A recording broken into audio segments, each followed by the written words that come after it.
దేవుని మాటలు విందాం, మరి ప్రార్థన చేసుకుందాం. మహాపరిశుద్ధుడా, మీకు వందనాలు తండ్రి.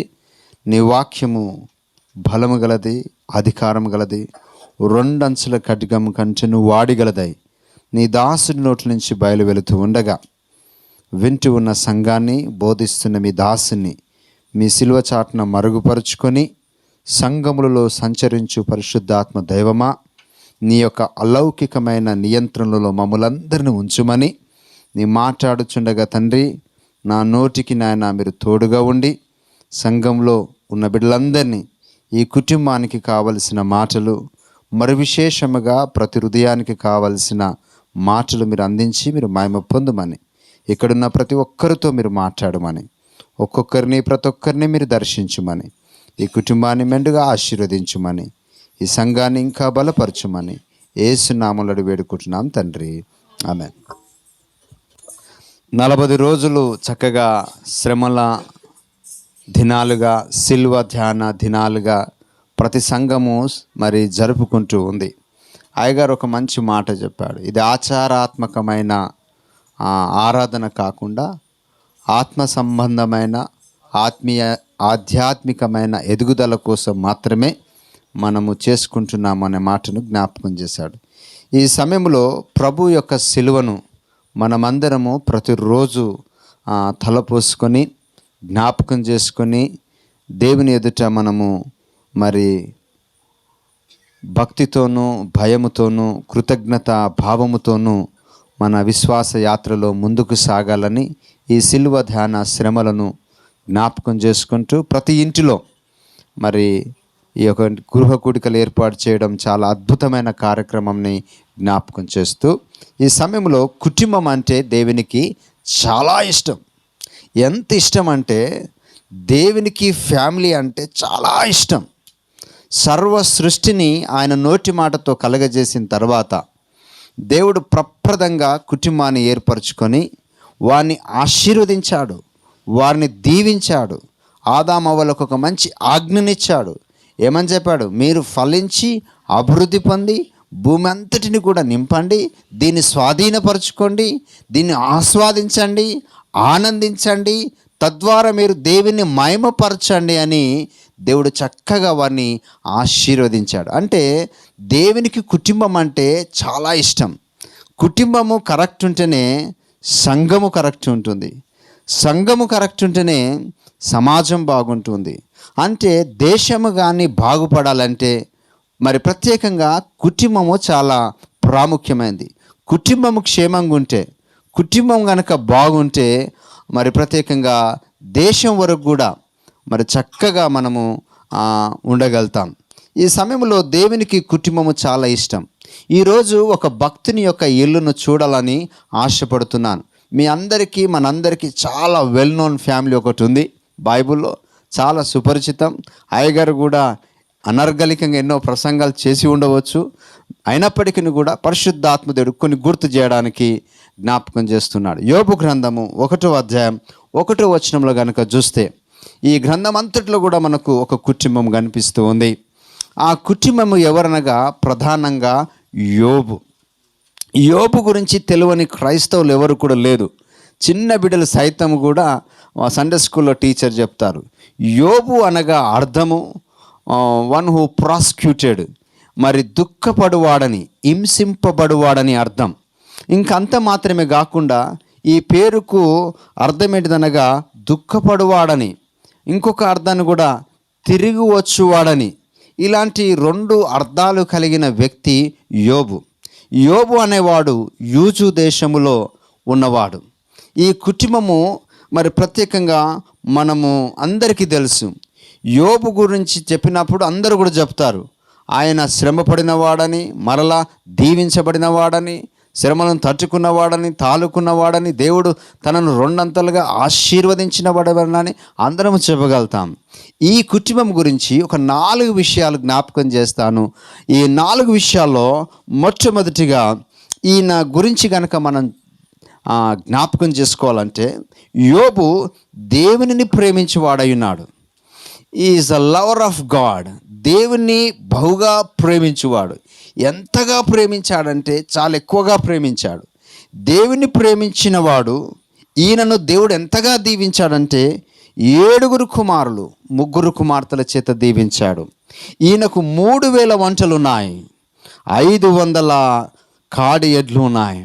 ఈ సమయంలో 500 గాడిదలున్నాయి, బహుమంది పనివారున్నారు.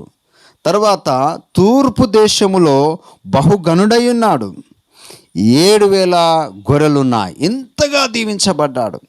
ఈయన గురించి చెప్పాలంటే ఈ పరిచయంలో ఇన్ని విషయాలు ఉన్నాయి. దేవుని ప్రేమించేవాడు, ఆస్తిపరుడు, పిల్ల పాపలతో హాయిగా ఉన్నవాడు, ఆరోగ్యంగా ఉన్నవాడు, బహు 10 మందికి ఉపాధి కల్పిస్తూ ఉన్నవాడు, బహుగా దీవించబడిన వ్యక్తి ఈ యోబు. ఈరోజు మనము యోబు ఇల్లు గురించి చూడబోతూ ఉన్నాం. యోబు ఇల్లులో, ఇల్లు అనగా అందరు ఉంటారు, అన్నీ ఉంటాయి.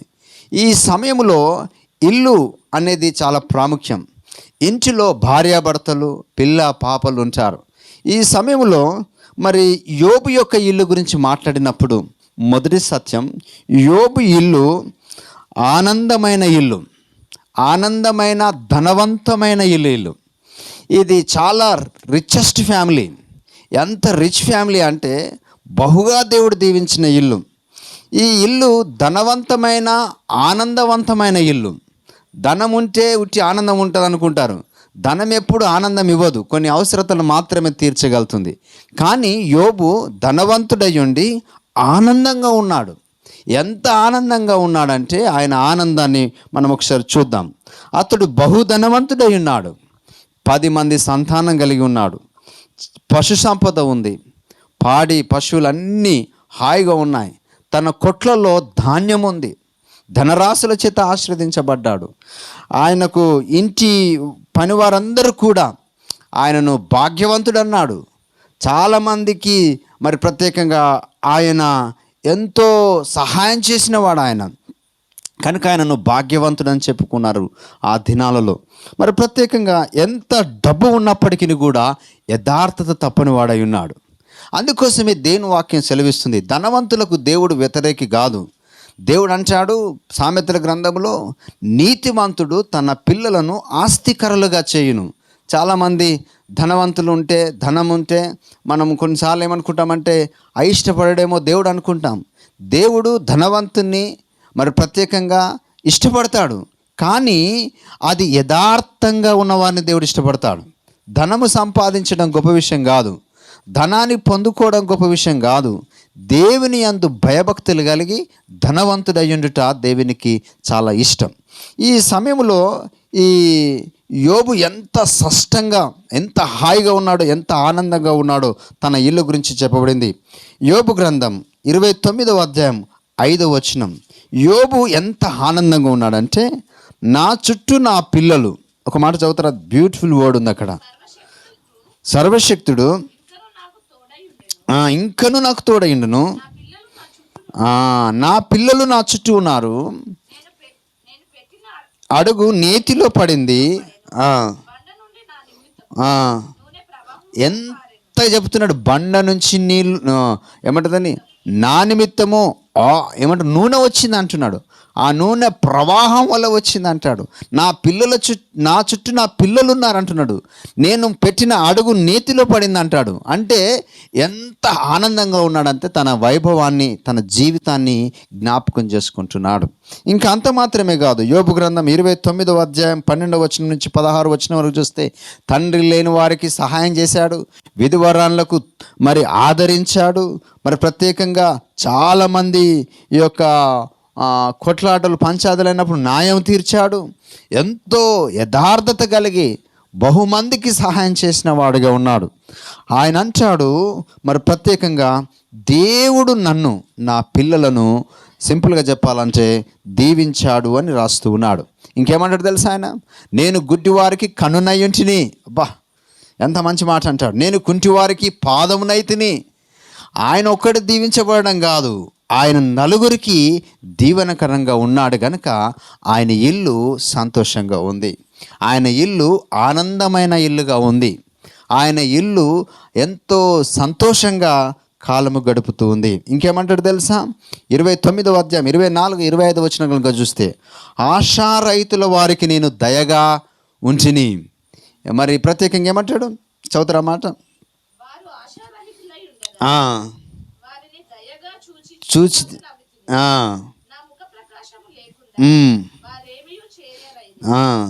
చూడండి, అక్కడ ఇంకా మంచి మాట ఉంటుంది. ఆశారహితులకు నేను దయగా కనబడితిని. ఇంకేమంటున్నాడు? నేను పెద్దవాడనైతిని, నేను వారికి రాజు వల ఉంటిని, నేను సేవలో వారికి రాజుగా ఉన్నాను అంటూ ఉన్నాడు. అంటే ఈ was very happy with he's responsibilities. ఆయన తన కర్తవ్యములో ఆనందంగా ఉన్నాడు, తన కుటుంబంతో ఆనందంగా ఉన్నాడు, తన యొక్క బంధువులతో, తన యొక్క పనివారితో, అందరితో కూడా చాలా ఆనందంగా ఉన్నాడు. వీటన్నిటికంటే ముఖ్యంగా దేవునిలో బహుగా ఆనందంగా ఉన్నాడు. గట్టిగా చెప్పాలి కూడా తెలుసుద్దాం. అంటే మొదటిగా యోబు ఇల్లు ధనవంతమైన ఆనందమైన ఇల్లు, సంతోషంగా ఉన్న ఇల్లు. నెంబర్ 2, యోబు ఇల్లు ఉత్తి ఆనందంగానే ఉన్న ఇల్లా? రెండో సత్యం కనుక చూస్తే 11వ అధ్యాయం మొదటి అధ్యాయం 10, 11 వచనాలు కనుక చూస్తే ఒక మంచి మాట రాయబడింది. అతని ఇంటి వారికి సమస్తమునకును కంచె వేసితివి కదా, నేను అతని చేతి పనిని దీవించుట చేత బహుగా విస్తరించెను. అయినను ఇక్కడ ఏం జరిగిందో మనందరూ తెలుసు. అపవాది శోధకుడు దేవుని దగ్గరకు వెళ్ళాడు. మొదటి అధ్యాయం మొదటి వచనం, మొదటి 2-3 వచనాల్లో దేవుడు సాక్ష్యం ఇస్తాడు యోబు గురించి. ఈ మాటలో యోబు గురించి అపవాది సాక్ష్యం ఇస్తూ ఉన్నాడు. నీ గురించి, నా గురించి అపవాది ఎలాంటి సాక్ష్యం ఇస్తూ ఉన్నాడో ఒకసారి మనం అర్థం చేసుకోవాలి. ఇక్కడ యోబు గురించి, అయ్యా నీవు అతనికి కంచె వేసితివి. ఈ కంచె ఏదనగా ప్రార్థన అనే కంచె. యోబు ఇల్లు ప్రార్థన అనే కంచె కలిగి ఉన్న ఇల్లు ఇది. ఈ సమయంలో ఈ అక్కగారు బాగా మంచి ఫెన్సింగ్ వేసుకున్నారు, వెరీ గుడ్, చుట్టూ అంతా మంచిగా ఉన్నది. అల్లుడు కూడా ఏదైనా రావాలంటే ఈజీగా రావడానికి లేదు కదా. ఎందుకు? ఇక్కడ కొంచెం ఫెన్సింగ్ వాల్ ఉంది, ప్రహారీ గోడ ఉంది కనుక ఏది ఊరికైనా రాదు. రావాలంటే కొంచెం కష్టం కదా. మన ఇంట్లోకి ఏది నేరుగా రాదు. ఎందుకు? మన చుట్టంతా కూడా ప్రహారీ గోడ ఉంది. యోబు కూడా ప్రార్థన అనే కంచెను వేసుకున్నాడు. సో ఈ సమయంలో ప్రార్థన అనే కంచె అతనికి ప్రార్థన ద్వారా 2 దీవెనలు వచ్చాయి. ఒకటేమో తనకు కంచెగా మారింది ప్రార్థన, రెండోది తన చేతి పనిని దేవుడు దీవించాడు. యోబు అంటున్నాడు, అయ్యా అతనికి కంచె వేసితివి కదా, అతని చేతి పనిని దీవించితివి కదా. ఆ ప్రార్థన కంచె, ఒక్కడు ప్రార్థన చేస్తే 3 వలయాలు ఉన్నాయి అక్కడ. అతనికిని, అతని ఇంటి వారికిని, అతనికి కలిగిన అంతటికిని ఎన్ని సర్కిల్స్ ఉన్నాయి? ఇప్పుడు 3 వలయాలు ఉన్నాయి. ఒక్క ప్రార్థన చేస్తే నీకు 3 అంతల కంచె దేవుడు ఇవ్వబోతున్నాడు. గట్టిగా చెప్పడం తెలుసు. ఈ ప్రార్థన దగ్గరకు వచ్చేటప్పటికి క్రైస్తవులు పడిపోతారు. ఎందుకు మన ఇల్లు అతలాకుతలం అవుతుంది, ఎందుకు ఆగం అయిపోతుంది అనగా ప్రేయర్లెస్ ఫ్యామిలీ అన్నమాట. ప్రార్థన లేని ఇల్లు చాలా ఉంటాయి. బీయింగ్ ఏ క్రిస్టియన్స్, క్రైస్తవులుగా ఉంటారు, క్రైస్తవులుగా నడుస్తారు మందిరానికి, క్రైస్తవులుగా మంచిగా ప్రభువు దగ్గర క్రిస్మస్, గుడ్ ఫ్రైడే, ఈస్టర్ అన్నీ చేస్తాం. ప్రతి కార్యక్రమం, ముగ్గు పోసింది మొదలు పెట్టుకుంటే పెళ్లి వరకు, మనమరాల వరకు కూడా అద్భుతంగా క్రైస్తవ మర్యాద చొప్పున జరిగిస్తాం. I'm very happy for that. అందరం సంతోషిస్తాం. ఇది బాగునే ఉంది, కానీ ప్రార్థన దగ్గరకు వచ్చేసరికి తక్కువ అయిపోతాం. ఇక్కడ ఏమైపోతుందంటే ప్రార్థన లేని ఇల్లులు చాలా ఉన్నాయి. ఇక్కడ యోబు అంటున్నాడు, యోబు గురించి అపవాది చెప్తున్నాడు. 4వ వచనం కనుక చూస్తే ఇక్కడ స్పష్టమైన సంబంధం, ఒకటి స్పష్టమైన జ్ఞాపకం చేస్తున్నాడు యోబు గురించి. యోబు యొక్క దినచర్య స్పష్టంగా కనబడుతుంది. వర్స్ నెంబర్ 4, అతని కుమారులందరూ వంతుల చొప్పున అనుదినము ఒకరికొకరు తమ ఇళ్ళలో విందు చేయనయి కూడినప్పుడు అక్క చెల్లెలతో కలిసి పుచ్చుకొనవలనని. ఇక్కడ అంత మంచి ఫ్యామిలీ తెలుసా, ఐక్యత ఉంది ఈ ఫ్యామిలీలో. కుమారులు కుమార్తెలు ఒక్కొక్క రోజు ఒక్కొక్క ఇంట్లో కూడుకొని పండుగ చేసుకుంటున్నారు. ఎంత ఐక్యత ఉండాలి ఫ్యామిలీలో ఉండవలసింది. రెండోది ఐక్యత. ఈ అపవాది ఏం చేస్తాడంటే ఐక్యతను దొంగిలిస్తాడు. ఐక్యత ఉండనివాడు.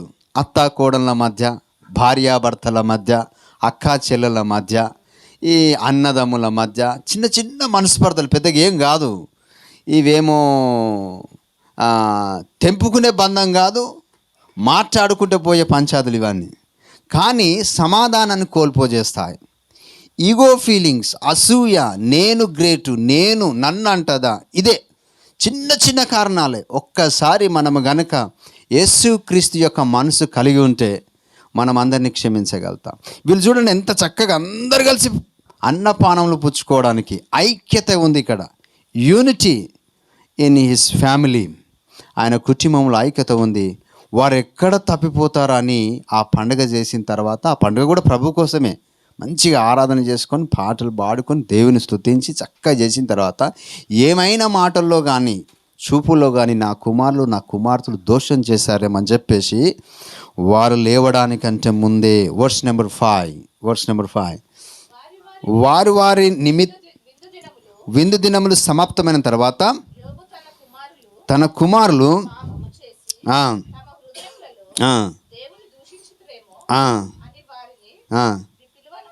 పిలువనంపించి వారిని పవిత్రపరిచి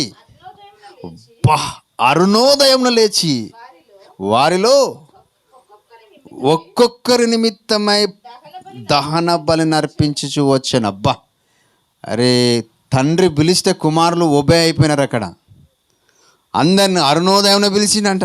ఒక్కొక్కరి యొక్క చొప్పున పేరున దహన బలి అర్పిస్తూ ప్రార్థన చేస్తూ ఉన్నాడు. Early in the morning before sunlight, సూర్యుడు ఉదయించడానికంటే ముందు అరుణోదయమున ప్రార్థన చేశాను.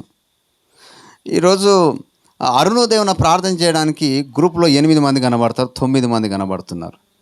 ఏమైపోతుంది మన సంఘం?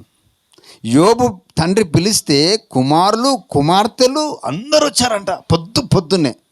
మరి ఆత్మీయమైన తండ్రి మన సేవకుడు మనల్ని పిలుస్తూ ఉన్నప్పుడు, ఆహ్వానం పలుకుతున్నప్పుడు మనం ఎందుకు జాయిన్ కాకూడదు? నీ ఇంట్లోనే ఉంటావు, నీ ఇంటి దగ్గరనే ఉంటావు, హైదరాబాద్లో ఉండు, ఢిల్లీలో ఉండు, ముంబైలో ఉండు, నీ డ్యూటీలో నువ్వు ఉండు. నీకు ఏం లేదు, టెక్నాలజీ దేవుడు గొప్పగా ఆశీర్వదించాడు.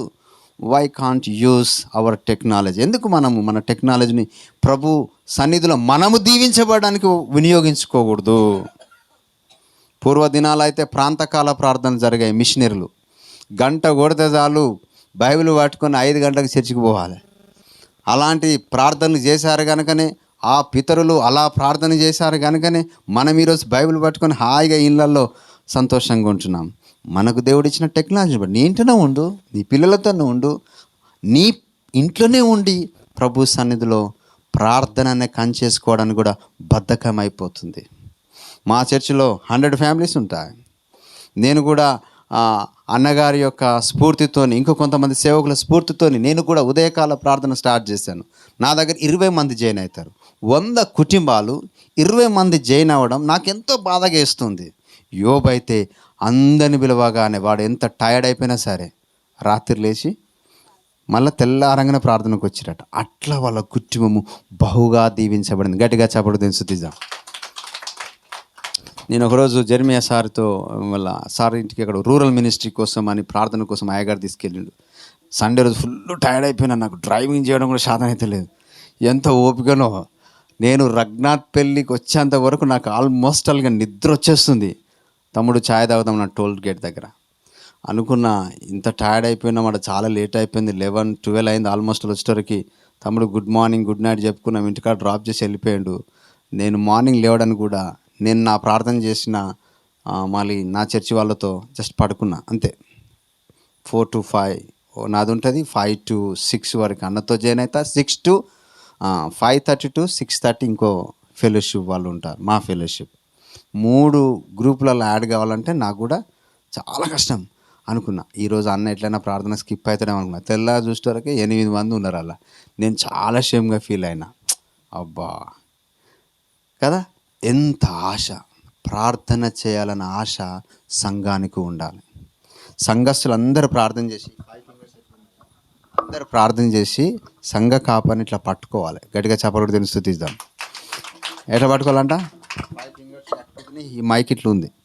మీరందరం మనమందరము ఏం చేయాలంటే సంఘస్థులు బహుగా ప్రార్థన జరిగిన సంఘటన చెప్పి నేను ముగిస్తాను. మార్టిన్ లూథర్ గురించి ఎంతమంది విన్నారో చాలామంది తెలుసు. రిఫార్మర్, ఆయన ఒక విప్లవాత్మని తీసుకొచ్చాడు, ప్రొటెస్టెంట్గా తీసుకొచ్చాడు. రోమన్ క్యాథలిక్ నుంచి డివైడ్ అయిపోయిన ఆయన మార్టిన్ లూథర్ 1483 నవంబర్ 10 జర్మనీ దేశంలో జన్మించాడు.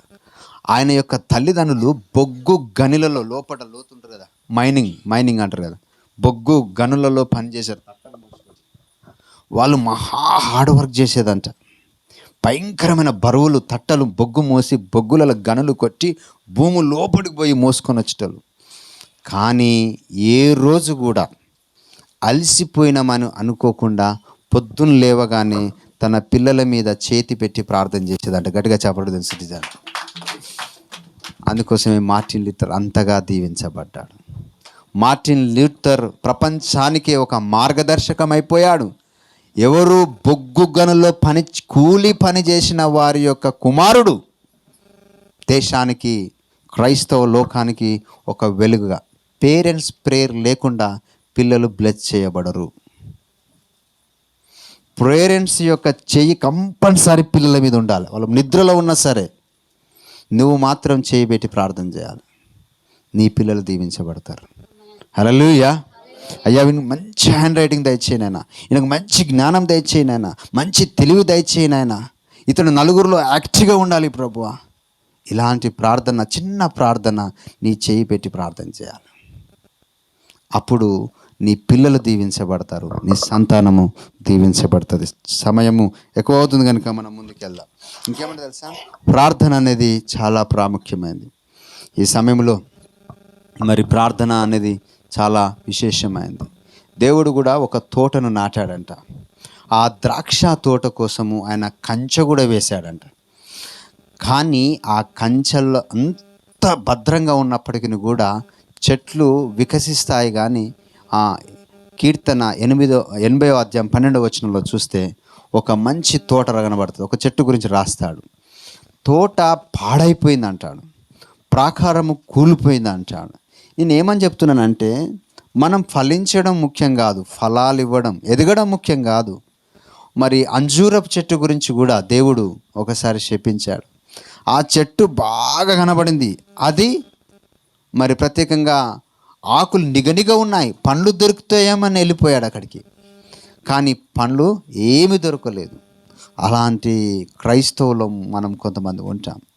కనబడడానికి చాలా గ్రీనిష్గా ఉంటాం, మంచిగా ఉంటాం, కానీ ఫ్రూట్స్ ఏమి ఉండవు. అప్పుడు ఏమవుతుంది, దేవుడు ఆ చెట్టును శపించాల్సి వచ్చింది.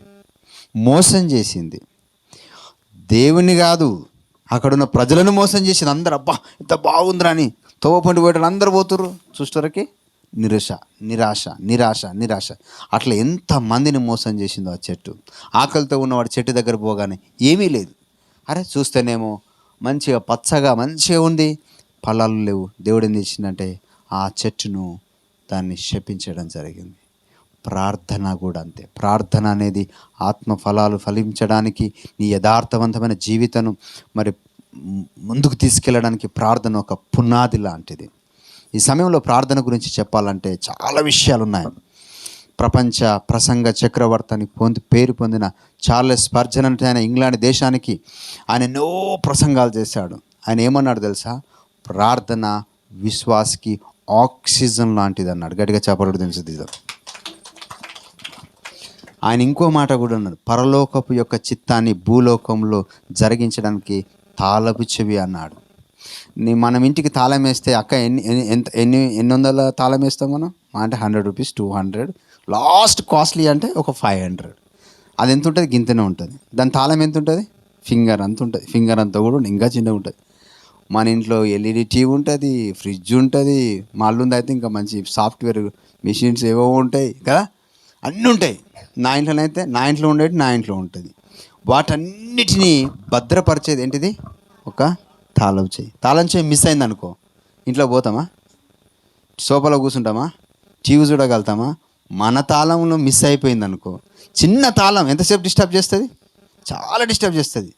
4 లక్షల రూపాయల బైకు చిన్న తాళం పోయింది అనుకో, కథం, ఆయిల్ పాల్ ఏం చేయలేదు దాన్ని.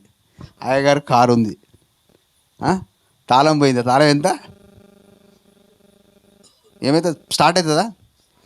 5 లక్షల బండి కూడా స్టార్ట్ కాదు. ఎందుకు? తాళానికి ఉన్న ప్రత్యేకత అంతా. ఈరోజు ఆ తాళాన్ని మనం పోగొట్టుకుంటున్నాం. లోపలికి వెళ్ళి మన ఇల్లే, మనం దీవించబడిన ఇల్లే, మనకు వసతులు ఉన్న ఇంట్లోని కూడా పోలేని పరిస్థితి తాళం పోగొట్టుకుంటే, తాళం చేయబోట్టుకుంటే. అలానే మిస్ అయిపోతున్నాం మనం అందరం కూడా. జస్ట్ ప్రేయర్ ఈజ్ ఏమంటారు దాన్ని, ఆక్సిజన్ లాంటిది అన్నాడు ఆయన. ఇంకో భక్తుడు ఏమన్నా తెలుసా, జార్జ్ ముల్లర్ అంటే ఆయన ఏమన్నాడు తెలుసా, అనాథ ఆశ్రయాలను స్థాపించిన వ్యవస్థాపకుడు. ప్రేయర్ ఈజ్ ఇన్వెస్ట్మెంట్ అన్నాడు ఆయన. ప్రార్థన ఒక పెట్టుబడి లాంటిది అన్నాడు. నువ్వు ఒక పెట్టుబడి పెడితే లాభాన్ని ఎట్లా ఆశిస్తావో, నీకు లాభంతో పాటు ప్రయోజనాన్ని చేకూరుస్తుందో, ప్రార్థన ఒక పెట్టుబడి లాంటిది. ఈరోజు నువ్వు ప్రార్థన చేసి మర్చిపోతావేమో, కానీ దేవుడు దానికి ప్రతిఫలం రెట్టింపు రేపైనా, ఎల్లుండైనా, 2 years అయినా, 3 years అయినా, 5 years అయినా సరే నీకు మిత్తితో సహా చెల్లించగలుగుతాడు. గట్టిగా చేపడు తెలుస్తుంది. ప్రార్థన అనేది చాలా దీవెనకరమైంది. కనుక ఉదయకాల ప్రార్థనలో మీరు అందరు జాయిన్ కాండి. మీకు దాన్ని ఆపరేట్ చేయరాకపోతే అడగండి మీ పిల్లలను. ఈరోజు నర్సరీ పిల్లలకు తెలుస్తుంది, యూకేజీ పిల్లలకు తెలుస్తుంది జూమ్ మీటింగ్ ఎట్లా యాడ్ కావాలనో కదా. దయచేసి మీరందరూ కూడా చేయగలుగుతారు, అది చేయండి. యోబు ఇల్లు ఆనందమైన ఇల్లు, యోబు ఇల్లు ప్రార్థన కంచగలిగిన ఇల్లు, యోబు ఇల్లు శ్రమలు సహించిన ఇల్లు. మనకు శ్రమలు అంటే ఇష్టం ఉండదు కదా, అమ్మా చాలా ఇబ్బంది అవుతుంది శ్రమలు అంటే. దేవుడు అంటున్నాడు యోబు గ్రంథం 2వ అధ్యాయం 3వ వచనం కనుక చూస్తే, యోబుకు భయంకరమైన వ్యాధి వచ్చింది. తన కురుపులు గీక్కోవడానికి తన దగ్గర గోళ్ళల్లో కూడా శక్తి లేనప్పుడు ఒక పెంకును తీసుకొని గీక్కుంటాడు. భయంకరమైన వ్యాధిగ్రస్తుడైనాడు. మానసికంగా, శారీరకంగా చాలామంది ఆయనను బాధ పెట్టారు. తన భార్య బాధ పెట్టింది, ఎంతో తృణీకరించింది, ఆయనను దూషించింది. తన స్నేహితులు 4 భయంకరమైన ఆటుపోటు మాటలతో పొడిచారు ఆయనను. అయినా శారీరకంగా, మానసికంగా బాధపడుతూ ఆస్తి అంతటిని కోల్పోయాడు. ఒక్కటే రోజు అన్నీ కోల్పోయాడు. మనందరికీ తెలుసు ఎంత శ్రమ వచ్చింది ఆయనకి, భయంకరమైన శ్రమ. ఎవడైనా తాళుకోగలుగుతాడా? మనకు చిన్న చిన్న సమస్యలు వస్తే నేను ఎందుకు బతుకుంటే, నేను చచ్చిపోతే బాగుండు, నా బతుకు పాడుగా, ఎన్ని మాటలు మన లైఫ్ గురించి మనమే శాపనార్థాలు పెట్టుకుంటుంటాం. బెటర్ టు డై అంటాం. చాలామంది చచ్చిపోతూ ఉన్నారు, ఆత్మహత్య చేసుకుంటూ ఉన్నారు. ఎందుకు? పిరికితనం. ఎందుకు? అపవాది నీ లైఫ్ నా లైఫ్ మధ్యంతరంగా తీసివేయాలనుకుంటాడు. అపవాదికి చోటు ఇవ్వకూడదు. యోబు కూడా భయంకరమైన శ్రమలు సహించిన ఇల్లు. నీ ఇంట్లో కష్టాలు ఉన్నాయా? బాధలు ఉన్నాయా? దుఃఖం ఉందా? నిరాశ ఉందా? నిస్పృహ ఉందా? ఏది ఏమైనా సరే ప్రార్థనలో దేవుని దగ్గర తీసుకురావాలి. యోబు ప్రార్థన చేయడం మానలేదు. ఆయన నిరీక్షణ కోల్పోలేదు.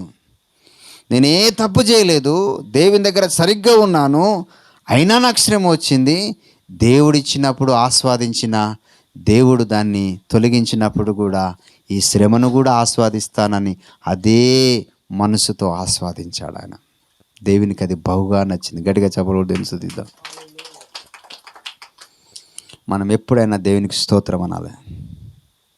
ఈరోజు పోతుంటే టైర్ పంక్చర్ అయిందా, థ్యాంక్ గాడ్, నెక్స్ట్ ఆప్షన్ ఏదైనా వెతుక్కోవాలి, అంతే. బాధపడొద్దు. ఏ పాజిటివ్ వేలైనా మనం ముందుకు సాగాలి. కృష్ణది ప్రేమ బిడ్డలారా. రెండోది ఏంటంటే మరి ప్రత్యేకంగా మూడోది శ్రమలు సహించిన ఇల్లు. ద లాస్ట్ అండ్ ఫైనల్గా రెండంతల దీవెన పొందిన ఇల్లు. హల్లెలూయా. ఎప్పుడు?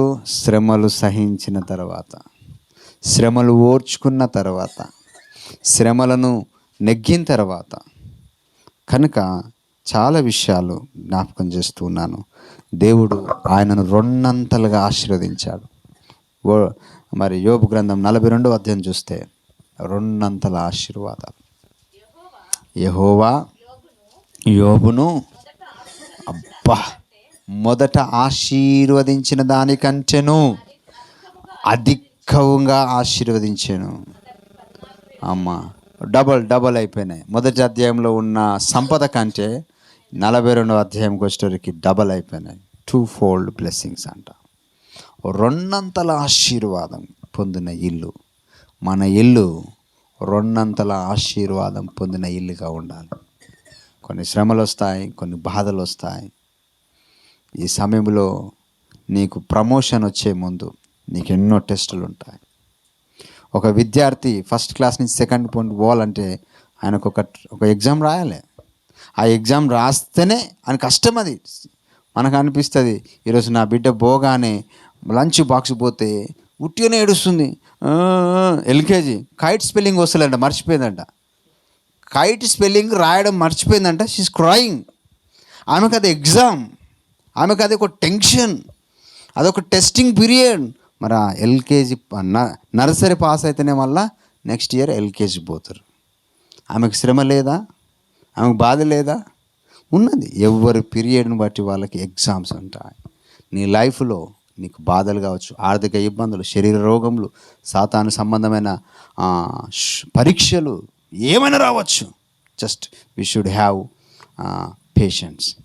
ఓపిక ఉండాలి. అలానే ముందుకు సాగాలి. అట్టి కృప మనందరికీ దేవుడు దయచేయను గాక. కళ్ళు మూసుకుందాం, ప్రార్థన చేసుకుందాం.